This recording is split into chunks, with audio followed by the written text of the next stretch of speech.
Hi friends, welcome to eager PSC. ഇന്ന് നമ്മൾ എടുക്കാൻ പോകുന്നത് ഇംഗ്ലീഷിൻ്റെ കുറച്ച് പ്രീവിയസ് ക്വസ്റ്റ്യൻസ് ആണ്. മുൻകാല LDC എക്സാമുകളിൽ ചോദിച്ചിട്ടുള്ള കുറച്ച് ക്വസ്റ്റ്യൻസ് ആണ് എടുക്കുന്നത്. അത് ഇംഗ്ലീഷിൻ്റെ കുറച്ച് ടിപ്സ് ആൻഡ് ട്രിക്സ് ആണ്. നമ്മൾ ഉപയോഗിക്കുന്ന ചില ക്വസ്റ്റ്യൻസ് നമുക്ക് ഇന്ന രീതിയിൽ തന്നെ അത് സോൾവ് ചെയ്യാൻ പറ്റും. ഓപ്ഷനിൽ നിന്ന് തന്നെ നമുക്ക് കണ്ടുപിടിക്കാൻ സാധിക്കും. അതുപോലുള്ള കുറച്ച് ക്വസ്റ്റ്യൻസ് ആണ് കോൺഗേർഡ് എന്ന് പറയുന്ന പോർഷനിൽ, അതായത് സബ്ജക്റ്റ് വെർബ് എഗ്രിമെൻറ്റിൽ നിന്ന് നമ്മൾ എടുക്കുന്ന കുറച്ച് ക്വസ്റ്റ്യൻസും നോർമലി നമ്മൾ ഉപയോഗിക്കുന്ന ചില പ്രയോഗങ്ങളുമാണ് ഇന്നത്തെ ക്ലാസ്സിൽ പറയുന്നത്. എക്സാം എഴുതുന്നവർക്ക് തീർച്ചയായിട്ടും പ്രയോജനപ്പെടുന്ന ഒരു ക്ലാസ് ആയിരിക്കും. അപ്പോൾ സ്കിപ്പ് ചെയ്യാതെ മൊത്തം കാണുക. ഇതുവരെ ചാനൽ സബ്സ്ക്രൈബ് ചെയ്യാത്തവർ തീർച്ചയായിട്ടും സബ്സ്ക്രൈബ് ചെയ്യുക. അപ്പോൾ നമുക്ക് ക്വസ്റ്റ്യൻസ് എങ്ങനെയൊക്കെയാണെന്ന് നോക്കാം. ആദ്യത്തെ ചോദ്യം ഇങ്ങനെയാണ്: 10,000 rupees dash A large some. 10,000 rupees dash A large some. Options ആറ്, ഈസ്, വാസ്, ഹാസ്. ഇതാണ് നമുക്ക് തന്നിരിക്കുന്ന ക്വസ്റ്റ്യൻ.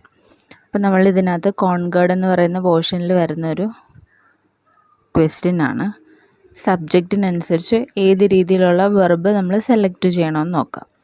ഇവിടെ നമുക്ക് വരുന്ന ആൻസർ ഈസാണ്.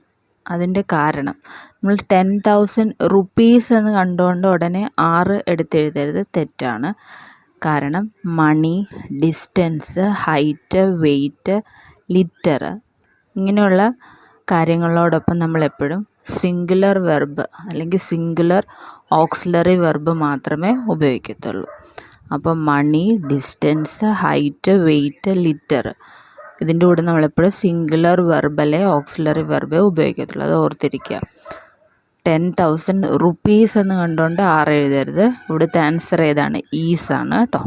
അടുത്ത ചോദ്യം: I dash A lot of friends while I was working in Bombay. ഞാൻ ബോംബെയിൽ വർക്ക് ചെയ്തുകൊണ്ടിരുന്ന സമയത്ത് ഞാൻ കുറച്ച് ഫ്രണ്ട്സിനെ മീറ്റ് ചെയ്തിട്ടുണ്ട്, കണ്ടുമുട്ടിയിട്ടുണ്ട് എന്നാണ് പറയുന്നത്. അപ്പോൾ ഇവിടുത്തെ ആൻസർ ഏതൊക്കെയായിരിക്കും? Option A meet, option B was meeting, meets, meet. ഇതിലേതായിരിക്കും വരിക? നമ്മൾ ഇതിനകത്ത് ക്വസ്റ്റ്യനിൽ നോക്കി കഴിഞ്ഞാൽ രണ്ടും പാസ്റ്റ് ടെൻസിലുള്ള കാര്യങ്ങളാണ് പറഞ്ഞേക്കുന്നത് അല്ലേ, കഴിഞ്ഞ കാലത്തിലുള്ള കാര്യങ്ങളാണ് പറഞ്ഞേക്കുന്നത്. അങ്ങനെ കഴിഞ്ഞ കാലത്തിലുള്ള രണ്ട് കാര്യങ്ങളെ തമ്മിൽ കണക്ട് ചെയ്യാൻ നമ്മൾ ഉപയോഗിക്കുന്നത് വൈലാണ്. അതുപോലെ തന്നെ ഇവിടെ നമ്മൾ ഉപയോഗിക്കുന്നത് പറഞ്ഞു പാസ്റ്റ് ടെൻസ് ആണ്. അപ്പം നമ്മളിവിടെ ഉപയോഗിക്കേണ്ട വെർബ് എന്തായിരിക്കണം? പാസ്റ്റ് ടെൻസ് ആയിരിക്കണം. അപ്പം മീറ്റ് എന്ന് പറയുന്ന വെർബിൻ്റെ പാസ്റ്റ് ടെൻസ് എന്താണ്? മെറ്റ് അല്ലേ. അപ്പം ആൻസർ ഇവിടെ മെറ്റാണ്. I met a lot of friends while I was working in Bombay. കാര്യം മനസ്സിലായല്ലോ. പാസ്റ്റ് ടെൻസിൽ പറയുന്ന രണ്ട് കാര്യങ്ങൾ നമ്മൾ ബന്ധിപ്പിക്കാൻ നമ്മൾ വൈൽ ഉപയോഗിക്കുന്നു. പാസ്റ്റ് ടെൻസ് ആയതുകൊണ്ട് മെറ്റ് ഉപയോഗിക്കുന്നു. അടുത്ത question: either Rajesh or his friends dash come. Either Rajesh or his friends dash come. Options was, is, have, do. ഇപ്പോൾ ഇവിടെ ശ്രദ്ധിക്കേണ്ടത് നമുക്ക് ഐദർ ഓറിൻ്റെ യൂസേജാണ് ഇവിടെ ചെയ്തിരിക്കുന്നത്. ഐദർ ഓർ വരും, അല്ലെങ്കിൽ നൈദർ നോർ. ഈ രണ്ട് കേസിലും രണ്ടാമത്തെ സബ്ജക്റ്റ് എന്താണോ അതിനനുസരിച്ചിട്ട് വേണം നമ്മൾ വെർബ് അല്ലെങ്കിൽ ഓക്സിലറി വെർബ് ഉപയോഗിക്കാനായിട്ട്. ഇവിടെ രണ്ടാമത്തെ സബ്ജക്റ്റ് ഏതാണ്? ഹിസ് ഫ്രണ്ട്സ് അല്ലേ. അപ്പം ഫ്രണ്ട്സ് എന്ന് പറയുന്നത് പ്ലൂറലാണ്. അതുകൊണ്ട് നമ്മളിവിടെ ഏത് വെർബാണ് ഉപയോഗിക്കുക? പ്ലൂറൽ വെർബാണ് ഉപയോഗിക്കുക. ഓപ്ഷനിൽ നിന്ന് അപ്പോൾ ഏതായിരിക്കും ആൻസർ? ഹാവ് അല്ലേ. അപ്പോൾ ഹാവ് ആണ് ഇവിടെ വരുന്ന answer. Either Rajesh or his friends have come എന്നാണ് വരുന്നത്. അപ്പോൾ ഐദർ ഓർ വരുമ്പോൾ ശ്രദ്ധിക്കേണ്ടത് രണ്ടാമത്തെ സബ്ജക്റ്റിനനുസരിച്ചിട്ടായിരിക്കണം നമ്മൾ വെർബ് അല്ലെങ്കിൽ ഓക്സിലറി വെർബ് ഉപയോഗിക്കുന്നത്. നൈദർ നോറിനും ഇതേ പ്രിൻസിപ്പിളാണ് നമ്മൾ ഉപയോഗിക്കേണ്ടത്. ഇപ്പോൾ തിരിച്ചായിരുന്നെങ്കിലോ either his friends or Rajesh ആണെങ്കിൽ നമ്മളവിടെ ഹാസ് എഴുതണം കേട്ടോ. അടുത്ത ക്വസ്റ്റ്യൻ നോക്കിയാൽ: if you dash I would have trained you. If you dash I would have trained you. If ക്ലോസിൻ്റെ ഒരു ക്വസ്റ്റ്യൻ ആണ്. Wanted, wants, will want, had wanted. ഇത് 3-4 ഓപ്ഷൻ തന്നിട്ടുണ്ട്. അപ്പോൾ ഇഫ് ക്ലോസിൽ നമ്മൾ വുഡ് ഹാവ് ട്രെയിൻഡ് യു. അപ്പോൾ വുഡ് ഹാവ് ട്രെയിൻഡ് യു എന്ന് പറയുന്നത് എന്തായിരിക്കും? അത് നമ്മൾ ഉപയോഗിക്കുമ്പോൾ ഏതായിരിക്കും ഇഫ് ക്ലോസിൻ്റെ കൂട്ടത്തിൽ വരേണ്ടത്? ഇഫ് യു ഹാഡ് വാണ്ടഡ് ആണ് answer. If you had wanted I would have trained you. നിനക്ക് ആവശ്യമുണ്ടായിരുന്നെങ്കിൽ ഞാൻ നിന്നെ ട്രെയിൻ ചെയ്യിക്കുമായിരുന്നു എന്നാണ് പറയുന്നത്. അപ്പോൾ ഇഫ് ക്ലോസ് ഉപയോഗിക്കുമ്പോൾ കുറച്ച് കാര്യങ്ങൾ ശ്രദ്ധിക്കാനുണ്ട്. അത് നമുക്കെന്താണെന്ന് നോക്കാം. അപ്പോൾ ഇഫ് ക്ലോസിൻ്റെ കൂട്ടത്തിലുള്ളത്, ഇഫ് ചേർത്ത് വരുന്ന സെൻറ്റൻസ് ഇഫ് ക്ലോസ് എന്ന്, മറ്റേനെ മെയിൻ ക്ലോസ് എന്ന് പറയുന്നത്. അത് നിങ്ങൾ ജസ്റ്റ് അറിഞ്ഞിരിക്കുക. ഇനി ഇഫിൻ്റെ കൂട്ടത്തിൽ നമ്മൾ സിമ്പിൾ പ്രസൻ്റ് ആണ് ഉപയോഗിക്കുന്നതെങ്കിൽ ഫസ്റ്റ് ഫോം വെർബിൻ്റെ V1 ഫോമാണ് സിമ്പിൾ പ്രസൻറ്റിൽ ഉപയോഗിക്കുന്നത്. അങ്ങനെയാണെങ്കിൽ നമ്മൾ അതിൻ്റെ ബാക്കി വരുന്ന portion will, shall, can, may. വില്ല്, shall, can, may plus V1 ആയിരിക്കും ഉപയോഗിക്കുന്നത്. അടുത്ത ഇഫിൻ്റെ കൂട്ടത്തിൽ നമ്മൾ സിമ്പിൾ പാസ്റ്റ്, അതായത് വെർബിൻ്റെ V2 ഫോമാണ് ഉപയോഗിക്കുന്നതെങ്കിൽ നമുക്ക് വരുന്ന would, should, could, might plus V2 അല്ല V1 ആണ് കേട്ടോ. അത് ശ്രദ്ധിക്കണേ. Could, should, would, might plus V1. ഇനി ഇഫിൻ്റെ കൂട്ടത്തിൽ നമ്മൾ പാസ്റ്റ് പെർഫെക്റ്റ് ആണ് ഉപയോഗിക്കുന്നത്. അത് ഹാഡ് പ്ലസ് V3 ആണ് ഉപയോഗിക്കുന്നതെങ്കിൽ വരുന്നത് would, should, could, might plus have plus V3. അപ്പോൾ ഈ ഒരു കാര്യം പഠിച്ചു വെച്ചിരുന്നാൽ നമുക്ക് ഇതുപോലത്തുള്ള ക്വസ്റ്റ്യൻസ് കറക്റ്റായിട്ട് ആൻസർ ചെയ്യാൻ പറ്റും. അപ്പോൾ ഇവിടെ നിങ്ങൾ നോക്കുക, if you dash I would have trained you എന്നാണ് നമ്മൾ ഉപയോഗിക്കുന്ന വുഡ് ഹാവ് ട്രെയിൻഡ് യു എന്ന്. അതായത് നമ്മൾ പറഞ്ഞ last condition would, should, could, might plus have plus V3 ആണ് തന്നേക്കുന്നത്. അങ്ങനെ ആകുമ്പോൾ നമ്മൾ എന്താണ് ഇഫിൻ്റെ കൂട്ടത്തിൽ എഴുതേണ്ടത്? പാസ്റ്റ് പെർഫെക്റ്റ് ആണ്, അതായത് ഹാഡ് പ്ലസ് V3. ഇവിടെ വാണ്ടാണ് നമുക്ക് ഉപയോഗിക്കുന്ന വെർബ്. അപ്പം ഹാഡ് വാണ്ടഡ് ആണ് ആൻസർ വരുന്നത്. അപ്പം മനസ്സിലായല്ലോ അത്. അടുത്ത question, would you mind dash of the fan. Would you mind ചേർത്ത് വരുമ്പോഴത്തേക്കും നമ്മൾ സ്ഥിരം പഠിച്ചിട്ടുള്ളതാണ്. എന്താണ് അതിൻ്റെ ആൻസർ വരിക? വുഡ് യു മൈൻഡ് ഉണ്ടെങ്കിൽ എപ്പോഴും ജെറണ്ട് ഫോം ഓഫ് വെർബ്. വെർബിൻ്റെ ജെറണ്ട് ഫോം എന്ന് പറഞ്ഞാൽ എന്താ? പേര് കേട്ട് ഞെട്ടുകയൊന്നും വേണ്ട, ഒന്നുമില്ല. വെർബിൻ്റെ ING ഫോം എന്നാണ് ജെറണ്ടിൻ്റെ അർത്ഥം. അപ്പോൾ വുഡ് യു മൈൻഡ് വരുമ്പോൾ എപ്പോഴും നമ്മൾ എന്ത് ഫോമേ ഉപയോഗിക്കത്തുള്ളൂ? ING ഫോമേ ഉപയോഗിക്കത്തുള്ളൂ. അപ്പോൾ ഇവിടെ ഏതാണ് ഓപ്ഷനിൽ വരിക? സ്വിച്ച് ഉണ്ട്, സ്വിച്ചസ് ഉണ്ട്, സ്വിച്ച്ഡ് ഉണ്ട്, സ്വിച്ചിങ് ഉണ്ട്. അപ്പോൾ ഏതായിരിക്കും answer? Would you mind switching off the fan. മനസ്സിലായല്ലോ അല്ലേ? അപ്പോൾ വുഡ് യു മൈൻഡ് വന്നാൽ എന്ത് ഫോം ആയിരിക്കണം ഉപയോഗിക്കേണ്ടത്? വെർബിൻ്റെ ING ഫോം.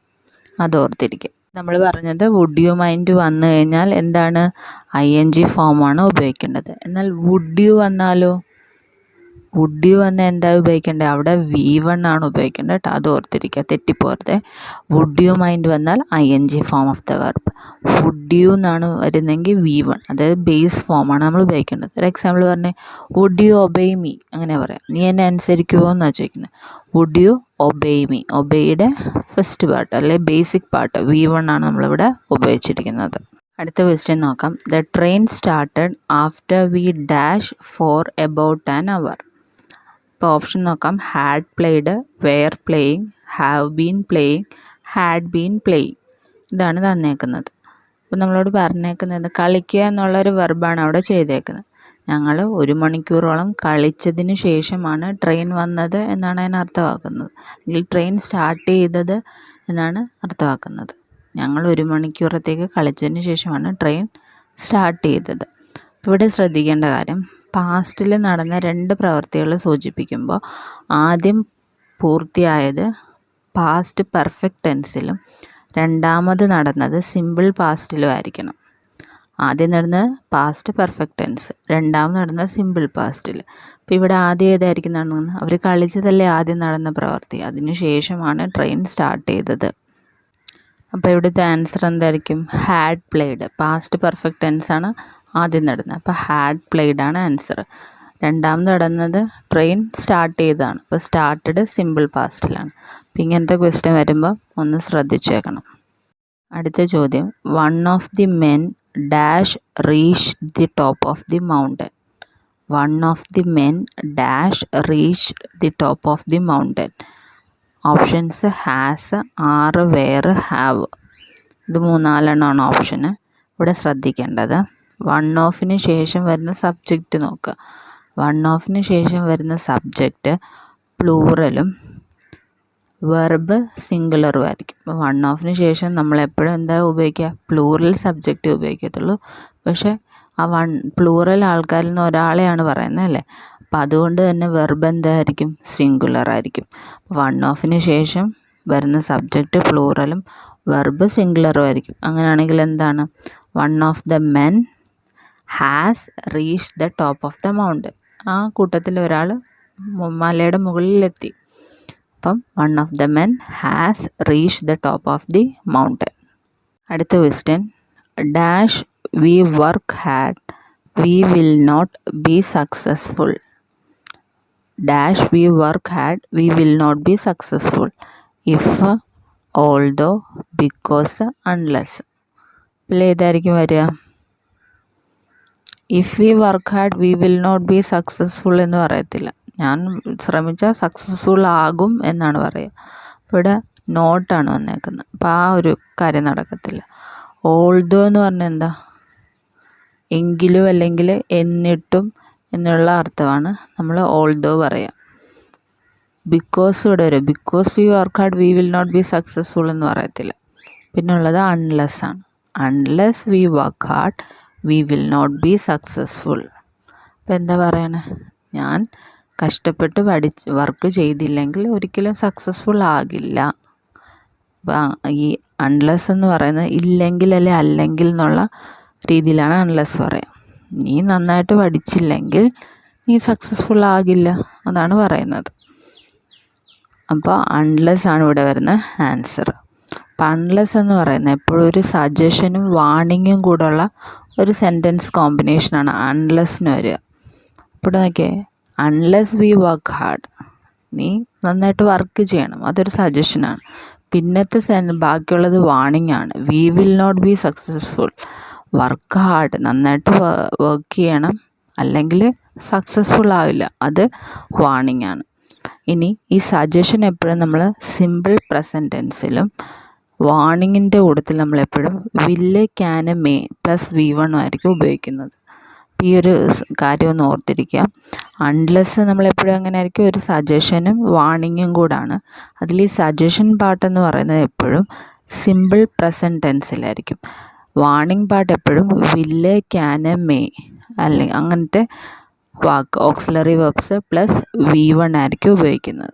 അപ്പോൾ ഇവിടെ നിങ്ങൾ നോക്കിയാൽ അൺലെസ് വി വർക്ക് ഹാഡ്, അതാണ് സജഷൻ പാർട്ട്. അത് നമ്മൾ സിമ്പിൾ പ്രസൻറ്റിലാണ് പറഞ്ഞേക്കുന്നത്. We will not be successful, അത് നമ്മൾ പറഞ്ഞേക്കുന്നത് ഏതാണ്, ആ നേരത്തെ പറയുന്ന കണ്ടീഷനിലേക്കാണ് നമ്മൾ കൊടുക്കുന്നത്. ബി ഫോമാണ് അല്ലേ, V1. അടുത്ത ചോദ്യം, both Deepu and his friends dash present. അപ്പോൾ ബോത്ത് ചേർത്തിട്ടുള്ള സെൻറ്റൻസ് ആണ്. ബോത്തിനെ തുടർന്ന് നമ്മളെപ്പോഴും എന്താ പറയുക, ആൻഡ് ആണ് അല്ലേ, ബോത്തും ആൻഡും ആണ്. Both Deepu and his friends dash present എന്നാണ്. ഇതിനകത്ത് നമ്മൾ പറയുന്നത് ബോത്ത് വരുമ്പോഴത്തേക്കും എൻ്റെ ക്രിയ എപ്പോഴും ബഹുവചനമായിരിക്കണം. ബോത്ത് വരുമ്പോഴത്തേക്കും ക്രിയ എപ്പോഴും രണ്ട് കൂട്ടരും ചേർത്താണ് പറയുന്നത്. അതുകൊണ്ട് എപ്പോഴും വെർബ് എന്ന് പറയുന്നത് പ്ലൂറലായിരിക്കണം. അപ്പോൾ ഇവിടെ ഏതായിരിക്കും ഉപയോഗിക്കുന്നത്, are. Both Deepu and his friends are present. Question നോക്കി, a group of men dash creating trouble. A group of men dash creating trouble. Was, were, being, have been.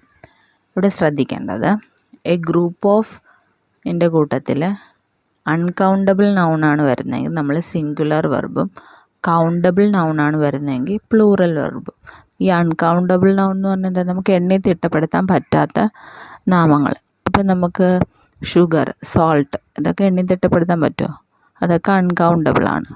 അതുപോലെ തന്നെ കൗണ്ടബിൾ നൗൺസ് നമുക്ക് അത് എണ്ണി തിട്ടപ്പെടുത്താൻ പറ്റും. ഇവിടെ പറയുന്ന മെന്നാണ്, ആളുകളുടെ കാര്യമാണ് പറയുന്നത്. ഈ ഗ്രൂപ്പ് ഓഫ് മെൻ അത് നമുക്ക് എണ്ണി തിട്ടപ്പെടുത്താൻ പറ്റും. ഇപ്പോൾ ഈ ഗ്രൂപ്പ് ഓഫ് പ്ലസ് കൗണ്ടബിൾ നൗണാണ് വന്നേക്കുന്നത്. അപ്പോൾ നമ്മൾ ഏത് വെർബ് ഉപയോഗിക്കണം, പ്ലൂറൽ വെർബ് ഉപയോഗിക്കണം. അപ്പോൾ ഇവിടെ എന്തായിരിക്കും വരിക, വാസുണ്ട്, വെയറുണ്ട്, ബീയിങ് ഉണ്ട്, ഹാവ് ബീൻ ഉണ്ട്. ഇവിടുത്തെ പ്ലൂറൽ വെർബ് വെയറാണ്. അപ്പോൾ a group of men were creating trouble. അടുത്ത question, I look forward dash the SSLC result. I look forward dash the SSLC result. Publish, to published, to publishing, published. എന്ത് വരും, I look forward to ചേർത്താൽ പറയാം. I look forward to. ഇവിടെ to പബ്ലിഷ്ഡും ഉണ്ട്, to പബ്ലിഷിങ്ങും ഉണ്ട്. അപ്പോൾ എന്തായിരിക്കും answer? I look forward to. അത് എല്ലാവർക്കും അറിയാം. ഇനി പബ്ലിഷിംഗ് ആണോ പബ്ലിഷ്ഡ് ആണോ ഓപ്ഷനനുസരിച്ച്. ഇവിടെ ശ്രദ്ധിക്കേണ്ടത് I look forward to plus ING ഫോമാണ് ചേർക്കേണ്ടത്. അപ്പം ഇവിടെ എന്ത് വരും? ടു പബ്ലിഷിംഗ് ആണ് answer. Option C. I look forward to publishing the SSLC result. അപ്പോൾ ലുക്ക് ഫോർവേഡിൻ്റെ കൂട്ടത്തിൽ ടു ആണ് നമ്മൾ ചേർക്കുന്നത്. അതിൻ്റെ കൂട്ടത്തിൽ ജെറണ്ട് ഫോം, അതായത് ING ഫോം ഓഫ് ദി വെർബാണ് ഉപയോഗിക്കുന്നത്. അടുത്ത ക്വസ്റ്റ്യൻ നോക്കിയേ. The law and order situation in the country dash alarming. The law and order situation in the country dash alarming. Options is, ആറ്, വെയർ, ഹാവ്. എന്താ നോക്കിയാൽ ഇവിടെ നമ്മൾ ശ്രദ്ധിക്കേണ്ടത് ലോ ആൻഡ് ഓർഡർ എന്ന് പറയുന്നത് നമ്മൾ ഒരൊറ്റ ആശയത്തെ സൂചിപ്പിക്കുന്ന കാര്യമാണ്. അവിടെ എപ്പോഴും വെർബ് എന്ന് പറയുന്നത് സിംഗുലർ ആയിരിക്കും. നമ്മൾ രണ്ട് ആൻഡ് ഉപയോഗിച്ച് പറയുന്നുണ്ടെങ്കിൽ പോലും അതൊറ്റൊരു ആശയത്തിനെയാണ് സൂചിപ്പിക്കുന്നതെങ്കിൽ അവിടെ വെർബ് സിംഗുലർ ആയിരിക്കും. അപ്പോൾ the law and order situation in the country is alarming. Is ആണ് അവിടെ ആൻസർ വരിക. നമ്മൾ സാധാരണ പറയത്തില്ലേ bread and butter is good for health എന്ന് പറയത്തില്ല. ഈസാണ് അവിടെ ഉപയോഗിക്കുന്നത്. ബ്രെഡും ബട്ടറും നമ്മൾ ഒറ്റൊരു കാര്യമായിട്ട് എടുത്തിട്ടാണ് അവിടെ പറയുന്നത്. പക്ഷെ the bread and the butter എന്ന് പറഞ്ഞാൽ അത് രണ്ട് കാര്യമായി. ബ്രെഡ് ആൻഡ് ബട്ടർ നമ്മൾ ഒറ്റ സെക്ഷനായിട്ട് എടുക്കും. The bread and the butter എടുത്താൽ രണ്ടായിട്ട് എടുക്കും. അത് ശ്രദ്ധിച്ചോണം. അപ്പോൾ ഇവിടെ the law and order situation in the country is alarming. അടുത്ത ക്വസ്റ്റ്യൻ നോക്കാം. You had better dash to the bus stop. Walking, walks, to walks, walk. Had better എന്ന് പറയുന്ന ഒരു ടേമാണ് നമ്മളോട് ഉപയോഗിച്ചേക്കുന്നത്. ഹാഡ് ബെറ്ററിൻ്റെ കൂടെ എപ്പോഴും V1 ഉപയോഗിക്കത്തുള്ളൂ.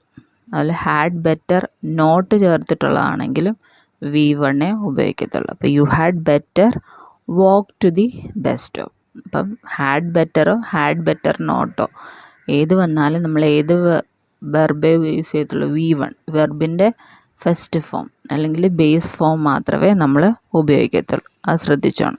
അടുത്ത question. Study well lest you dash fail the examination. Study well lest you dash fail the examination. ഇവിടെ നമ്മൾ ഉപയോഗിക്കുന്ന ടേം അല്ലെ വേർഡ് എന്ന് പറയുന്നത് ലെസ്റ്റാണ്. ലെസ്റ്റിൻ്റെ മീനിങ് എന്താണ്? അല്ലാത്ത പക്ഷം. യു സ്റ്റഡി വെൽ, നന്നായിട്ട് പഠിച്ചില്ലെങ്കിൽ, അല്ലാത്ത പക്ഷം നീ എക്സാമിന് ഫെയിലാവും, ഉറപ്പായിട്ട് ഫെയിലാവും എന്നാ പറയാം. നീ എന്തായാലും ഫെയിലാവും. അപ്പോൾ ഇവിടെ ലെസ്റ്റ് എന്ന് പറയുന്ന വാക്കാണ്. അതിൻ്റെ മീനിങ് അല്ലാത്ത പക്ഷം. ലെസ്റ്റിന് ശേഷം ഓക്സിലറി വെർബായിട്ട് നമ്മൾ എപ്പോഴും ഉപയോഗിക്കുന്നത് ഷുഡ് മാത്രമാണ്. അതോർത്തിരിക്കുക. ലെസ്റ്റിന് ശേഷം നമ്മൾ ഉപയോഗിക്കുന്ന ഓക്സിലറി വെർബ് ഏതാണ്? ഷുഡ്. അതുപോലെ തന്നെ ലെസ്റ്റിന് ശേഷം നമ്മൾ ഒരിക്കലും നോട്ട് ഉപയോഗിക്കത്തില്ല. ഓൾറെഡി ലെസ്റ്റ് എന്ന് പറയുന്ന നെഗറ്റീവ് മീനിങ്ങോട് പറയുന്നൊരു വാക്കാണ്. അതിൻ്റെ കൂട്ടത്തിൽ പിന്നെയും നോട്ട് ഉപയോഗിക്കത്തില്ല. അപ്പം study well lest you should fail the examination. ലെസ്റ്റിൻ്റെ ശേഷം നോട്ട് ഉപയോഗിക്കത്തില്ല. ലെസ്റ്റിൻ്റെ കൂടെ ഉപയോഗിക്കുന്ന ഓക്സിലറി വെർബ് ഏതാണ്? ഷുഡ്. ഓർത്തിരിക്കുക. അടുത്ത question. No sooner had he reached home dash the light went out. No sooner had he reached home dash the light went out. വെന്നുണ്ട്, ദാനുണ്ട്, ആനുണ്ട്, നൺ ഓഫ് ദ എബോവ് ഉണ്ട്. എപ്പോഴും നോ സൂണറിൻ്റെ കൂട്ടത്തിൽ എന്താ നമ്മൾ ഉപയോഗിക്കുന്നത്? No sooner than. അത് ഓർത്തിരിക്കുക. നോ സൂണറിൻ്റെ കൂട്ടത്തിൽ എപ്പോഴും നമ്മൾ ഉപയോഗിക്കുന്ന വാക്ക് ഏതാ? ദാൻ ആയിരിക്കും. പിന്നെ നോ സൂണറിന് ശേഷം നമ്മൾ ഉപയോഗിക്കുന്ന ഓക്സിലറി വെർബ് ഡിഡ് അല്ലെങ്കിൽ ഹാഡ് ആയിരിക്കും. നോ സൂണറിന് ശേഷം നമ്മൾ ഉപയോഗിക്കുന്ന ഓക്സിലറി വെർബ് ഡിഡ് അല്ലെങ്കിൽ ഹാഡ് ആയിരിക്കും. ഓക്സിലറി വെർബിനെയൊക്കെ കുറിച്ച് നമ്മൾ ക്വസ്റ്റ്യൻ ടാഗിൻ്റെ ക്ലാസ്സിൽ പറഞ്ഞിട്ടുണ്ട്. അത് അറിയാത്തവർ ആ ക്ലാസ് ഒന്ന് കണ്ടു നോക്കാം. പിന്നെ നോ സൂണറിൻ്റെ കൂടെ എപ്പോഴും ദാൻ ആയിരിക്കും. ആ ദാനിന് ശേഷം വെർബിൻ്റെ V2 ഫോമാണ് നമ്മൾ ഉപയോഗിക്കുന്നത്. വെർബിൻ്റെ V2 ഫോം, അതായത് പാസ്റ്റ് ഫോമാണ് നമ്മൾ ഉപയോഗിക്കുന്നത്. അപ്പോൾ നോക്കിയേ, നോ സൂണർ ഡിഡ് അല്ലെങ്കിൽ ഹാഡാണ് നമ്മൾ പറഞ്ഞത്. അപ്പോൾ had he reached home than the light went out അല്ലേ. നമ്മൾ V2 ഫോമാണ് ഉപയോഗിച്ചേക്കുന്നത് ഇവിടെ, വെൻഡ് അല്ലേ, വെൻഡ് ഔട്ട് എന്നാണ് പറഞ്ഞേക്കുന്നത്. അടുത്ത question, hardly did the train arrive dash the passengers rushed to it when than till while. ഇതിനകത്ത് ഒറ്റ ഉത്തരവേ ഉള്ളൂ. ഹാർഡ്ലി ആണെങ്കിൽ നമ്മൾ വെന്നേ യൂസ് ചെയ്യത്തുള്ളൂ. Hardly did the train arrive when the passengers rushed to it. നമുക്ക് വായിക്കുമ്പോൾ വലിയ മീനിങ് ആയിട്ട് തോന്നിയില്ലെങ്കിൽ പോലും ഹാർഡ്ലി എന്ന് പറയുന്ന ഫ്രേസ് അതിനകത്തുണ്ടെങ്കിൽ നമ്മൾ ഉപയോഗിക്കുന്നത് ഏതാണ്, വെന്നാണ്. അതോർത്തിരിക്കുക. അടുത്ത ചോദ്യം, it is no use dash about that. നമ്മൾ ഓപ്ഷനിൽ worry, worried, worrying, to worry. അപ്പോൾ എന്താണ്, നിങ്ങൾക്ക് സാധാരണ it is no use to worry about that എന്ന് ഉത്തരം തോന്നാം. യൂസ്ഡ് ടു എന്നൊക്കെ പറയാൻ നമ്മൾ ഫ്രേസൊക്കെ പഠിക്കുന്നതാണ്. അപ്പോൾ അതായിരിക്കും ആൻസർ എന്ന് തോന്നും. തെറ്റാണ്. ഇറ്റ് ഈസ് നോ യൂസ് ൻ്റെ കൂട്ടത്തിൽ നമ്മളെപ്പോഴും ജെറണ്ട് ഫോം ING ഫോമേ ഉപയോഗിക്കത്തുള്ളൂ. It is no use worrying about that. അതിനെക്കുറിച്ച് ആലോചിച്ചിട്ട് അല്ലെങ്കിൽ വിഷമിച്ചിട്ട് കാര്യമില്ല. It is no use worrying about that. അപ്പോൾ ഇറ്റ് ഈസ് നോ യൂസ് അല്ലെ, നോ യൂസിൻ്റെ കൂട്ടത്തിൽ നമ്മൾ എന്തോ ഉപയോഗിക്കുന്ന ING ഫോം. അതോർത്തിരിക്കും. അടുത്ത ചോദ്യം, I wish I dash rich. ഇത് കേൾക്കുമ്പോഴേ നിങ്ങൾക്ക് ഇതിൻ്റെ ആൻസർ അറിയാം. I wish I were rich, അതാണ് അതിൻ്റെ ഉത്തരം. ഐ വിഷിന് ശേഷം നമ്മളെപ്പോഴും V2 ഫോമേ ഉപയോഗിക്കത്തുള്ളൂ, അതായത് പാസ്റ്റ് ഫോമേ ഉപയോഗിക്കത്തുള്ളൂ. അതുപോലെ തന്നെ സാങ്കല്പികമായിട്ടുള്ളൊരവസ്ഥ ഇവിടെ പറയുന്നു. I wish I were rich, ഞാൻ റിച്ച് ആയിരുന്നെങ്കിൽ എന്നുള്ള പറയുന്നത്. അപ്പോൾ സാങ്കല്പികമായിട്ടൊരവസ്ഥയെ സൂചിപ്പിക്കാനായിട്ടാണ് നമ്മളിവിടെ വെയർ ഉപയോഗിക്കുന്നത് കേട്ടോ. അടുത്തത്, the moon as well as the stars give light at night, do give light at night, gave light at night, gives light at night. ഇവിടെ നമ്മൾ ഉപയോഗിക്കുന്ന വേർഡ് എന്ന് പറയുന്നത് ആസ് വെൽ ആസ് ആണ്. ആസ് വെൽ ആസ് ചേർത്തിട്ടാണ് ആ sentence വേർഡ്സിനെ combine ചെയ്തിരിക്കുന്നത്. അപ്പോൾ ആസ് വെൽ ആസ് വരുമ്പോഴത്തേക്കും നമ്മളെപ്പോഴും ശ്രദ്ധിക്കേണ്ട എന്തിനാണ്, രണ്ട് സബ്ജക്റ്റിനെ ജോയിൻ ചെയ്യാനല്ലേ നമ്മൾ ഉപയോഗിക്കുന്നത്. അപ്പോൾ ആദ്യത്തെ സബ്ജക്റ്റിനനുസരിച്ചിട്ട് വേണം വെർബ് എഴുതാൻ. നമ്മൾ ഐദർ ഓറും നൈദർ നോറും പറഞ്ഞപ്പോൾ പറഞ്ഞു രണ്ടാമത്തെ സബ്ജക്റ്റിനാണ് ഇമ്പോർട്ടൻസ്. എന്നാൽ as well as, as much as, along with, rather than, together with, but, ഇങ്ങനെയൊക്കെ രണ്ട് സബ്ജക്റ്റുകളെ തമ്മിൽ യോജിപ്പിക്കുന്ന കേസുകളിൽ എപ്പോഴും ആദ്യത്തെ സബ്ജക്റ്റിന് വേണം ഇമ്പോർട്ടൻസ് കൊടുക്കാനായിട്ട്. അപ്പോൾ ഇവിടെ മൂണാണ് ഫസ്റ്റ് സബ്ജക്റ്റ്. അപ്പോൾ അതിന് ഇമ്പോർട്ടൻസ് കൊടുക്കുമ്പോഴത്തേക്കും വെർബ് സിംഗുലറാണ്. മൂന്ന് സിംഗുലർ ആണ് ഫസ്റ്റ് സബ്ജക്റ്റ്, അതുകൊണ്ട് വെർബും സിംഗുലർ ആയിരിക്കണം. അപ്പോൾ the moon as well as the stars gives light at night. Option D ആണ് answer, gives light at night. ഇത് തിരിച്ചായിരുന്നെങ്കിലോ the stars as well as the moon ആയിരുന്നെങ്കിൽ എന്ത് വരണം, ഇതിൻ്റെ പ്ലൂറൽ വെർബ് എഴുതണം. Give, gives, give light at night എന്ന് എഴുതേണ്ടി വന്നതാണ്. ഓപ്ഷൻ എ ആയിരിക്കും അന്നേരം ആൻസർ ആവുക. അപ്പം നമ്മൾ ആസ് വെൽ ആസ് വെച്ച് കണക്ട് ചെയ്യുമ്പം ഫസ്റ്റ് സബ്ജക്റ്റിന് പ്രിഫറൻസ് കൊടുക്കുക. അതനുസരിച്ചിട്ട് വേണം വെർബ് എഴുതാൻ. ഫസ്റ്റ് സബ്ജക്റ്റ് സിംഗുലർ ആണെങ്കിൽ വെർബും സിംഗുലർ, ഫസ്റ്റ് സബ്ജക്റ്റ് പ്ലൂറൽ ആണെങ്കിൽ വെർബും പ്ലൂറൽ ആയിരിക്കും. ഈ സെക്ഷനിലെ ലാസ്റ്റ് ക്വസ്റ്റ്യനിലേക്ക് പോവാം. I will give you my telephone number dash to contact me. I will give you my telephone number dash to contact me. In case you will need, in case you would need, in case you need, in case you may need. അപ്പോൾ in case എന്നാണ് ഇവിടെ നമ്മൾ ഉപയോഗിക്കുന്ന sentence combine ചെയ്യാൻ ഉപയോഗിക്കുന്ന വാക്ക്. അപ്പോൾ in കേസിന് മുൻപിലുള്ള സെൻറ്റൻസ് എപ്പോഴും സിമ്പിൾ ഫ്യൂച്ചർ ആയിരിക്കും. ഇൻ കേസിന് ശേഷം വരുന്ന വെർബ് V1 ഫോമിലായിരിക്കും. അപ്പോൾ അത് ശ്രദ്ധിക്കുക. ഇൻ കേസ് ആണെങ്കിൽ അതിൻ്റെ ഫസ്റ്റ് പാർട്ട്, ഇൻ കേസിന് മുമ്പുള്ള പാർട്ട് സിമ്പിൾ ഫ്യൂച്ചർ ടെൻസിലായിരിക്കും. ഇൻ കേസിന് ശേഷം വെർബിൻ്റെ V1 ഫോം, ബേസ് ഫോമാണ് നമ്മൾ ഉപയോഗിക്കുന്നത്. ഇവിടെ നോക്കിയേ, I will give you my telephone number, in case വെച്ചിട്ടാണ് ചെയ്യുന്നത്. അപ്പോൾ ഫസ്റ്റ് പാർട്ട് എന്തായാലും സിമ്പിൾ ഫ്യൂച്ചറിലാണ് കിടക്കുന്നത്. ഇൻ കേസ് എന്തായിരിക്കണം, വെർബിൻ്റെ V1 ഫോം. അപ്പോൾ ഇവിടെ നോക്കിയ ഓപ്ഷൻ നോക്കി ഇൻ കേസ് യു നീഡ്, അത്രേ ഉള്ളൂ. V1 ഫോം മാത്രം ഉപയോഗിച്ചാൽ മതി. അപ്പോൾ in case you need to contact me, I will give you my telephone number in case you need to contact me. Option C ആണ് ആൻസർ വരിക. അപ്പോൾ ഇന്നത്തെ ക്ലാസ്സിൽ നമ്മൾ ഒരു 20 LDCയുടെ പ്രീവിയസ് ക്വസ്റ്റ്യൻസ് നോക്കിയിട്ടുണ്ട്. പെട്ടെന്ന് മാർക്ക് സ്കോർ ചെയ്യാൻ പറ്റുന്ന ചില പൊടിക്കൈകളാണ് നമ്മൾ പറഞ്ഞു തന്നത്. അപ്പം ആ വാക്കുകളുടെ കൂടെ ഉപയോഗിക്കാൻ പറ്റുന്ന അത് ഏത് ഫോമാണ് ഉപയോഗിക്കുന്നതെന്ന് കൃത്യമായിട്ട് പഠിച്ചു വെച്ചാൽ നമുക്ക് ഇംഗ്ലീഷിൽ കൂടുതൽ മാർക്ക് സ്കോർ ചെയ്യാൻ പറ്റുന്ന ഒരു ഏരിയയാണ്. എങ്ങനെയൊക്കെ പോലെ ഒരു 2-3 ക്വസ്റ്റ്യൻസ് ഈ പറഞ്ഞ കാര്യങ്ങളൊക്കെ തന്നെ ബേസ് ചെയ്തായിരിക്കും വരിക. അപ്പോൾ എന്തായാലും നിങ്ങൾ വീഡിയോസ് സ്കിപ്പ് ചെയ്യാതെ മൊത്തം കാണുക. ക്ലാസ് ഇഷ്ടപ്പെട്ടെന്ന് വിശ്വസിക്കുന്നു. Thank you.